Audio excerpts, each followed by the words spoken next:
लई दिवस झालं फिश खायची इच्छा होती, पण भागात कुठं चांगलं फिश आहे भेटतच नव्हते. मग आपल्या भागात एक नवीन विषय सुरू झाला आहे, hotel NP fish. NH4 highway साईडलाच मलकापूर फाट्याजवळ हे हॉटेल सुरू झाले आहे. तिथं आतमध्ये गेले की असं फिश अडकवलेले आहेत. तसं तिथं फॅमिलीसाठी स्वतंत्र व्यवस्था आहे बसण्यासाठी.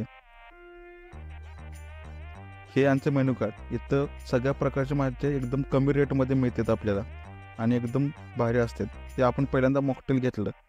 स्टार्टरसाठी आपण रवा फ्राय फिश घेतला होता, तो पण चवीला एकदम मस्त होता. त्यानंतर इथं माशाबरोबर मटन थाळी, चिकन थाळी पण एकदम मस्त मिळतात. हे आले आपली बांगडा थाळी. यामध्ये भाकरी, बांगडा पीस, तिकले, तांबडा रस्सा, मालवणी फिश, तसेच जवळा वाटी व सोलकढी भेटून जाते. आणि सर्व पदार्थ एकदम अस्सल मालवणी पद्धतीने केलेले आहेत. ते चवीला एकदम मस्त आणि भारी होते चवीला.